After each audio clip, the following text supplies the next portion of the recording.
Sabe, histórias, elas são muito mais do que só entretenimento. Elas são, na verdade, a ferramenta mais antiga e poderosa que a gente tem para dar algum sentido ao mundo. Pense bem, do calorzinho de uma fogueira lá nos tempos das cavernas até a frieza de uma sala de reunião hoje em dia, a estrutura por trás de uma boa história continua tendo o poder de mover montanhas.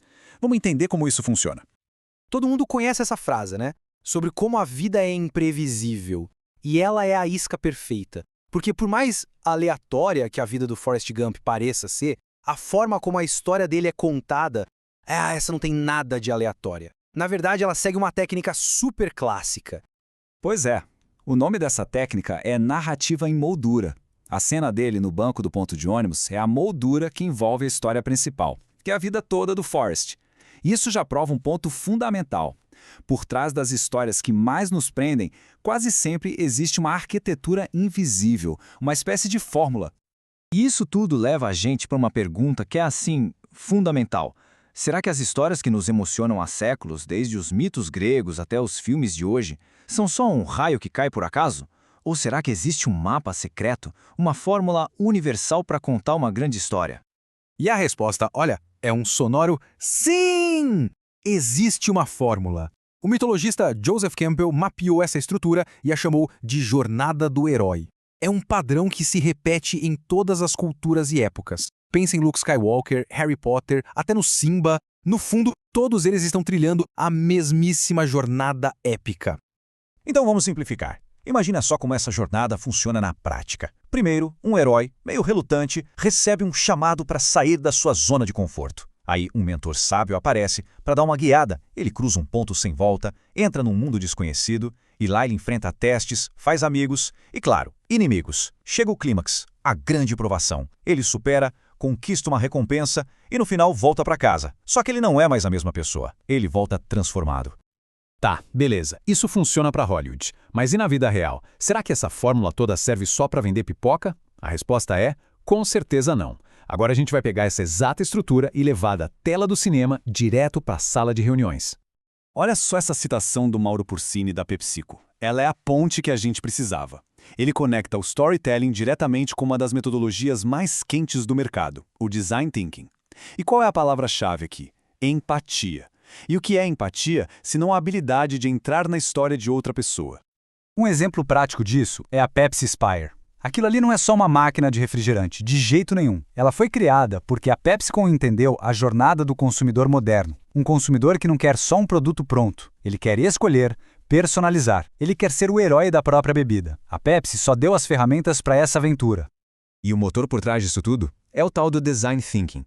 E olha só que interessante por onde o ciclo começa. Empatizar.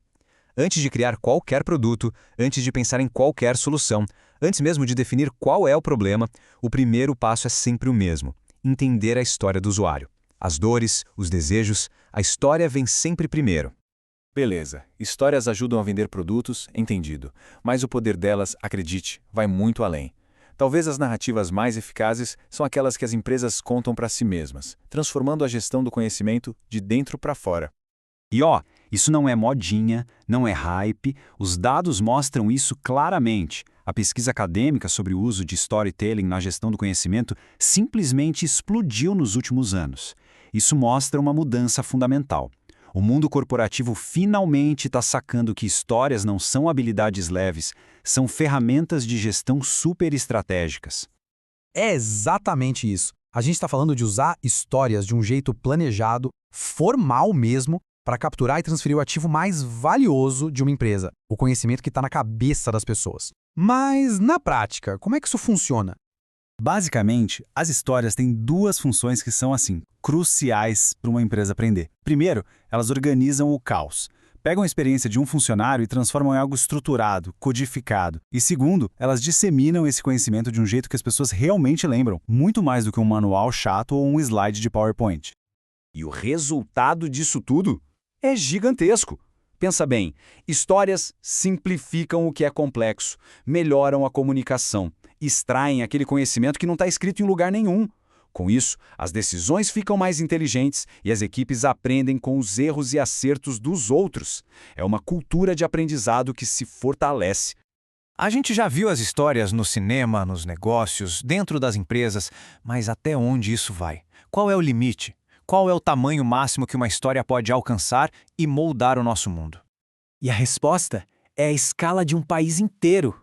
Pois é, a mesmíssima estrutura que vende um refrigerante ou ensina uma lição dentro de uma empresa é usada para construir leis e para moldar a opinião pública.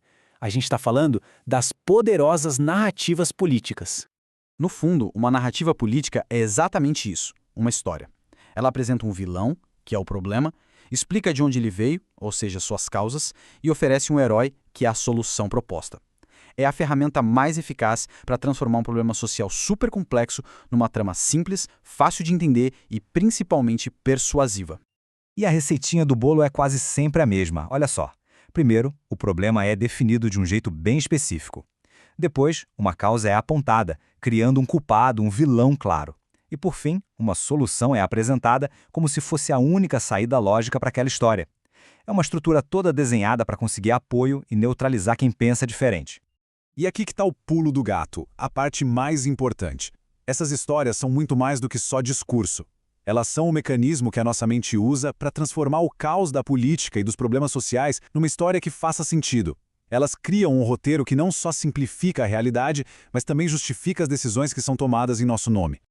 E com isso a gente fecha o círculo, voltando lá para o começo. Seja para vender uma caixa de chocolates, para lançar um produto, para compartilhar conhecimento numa empresa ou para aprovar uma lei, o mecanismo por trás de tudo é o mesmo. As histórias são o sistema operacional da humanidade. É a ferramenta que a gente usa para transformar o caos em ordem e o complexo em algo que dá para entender.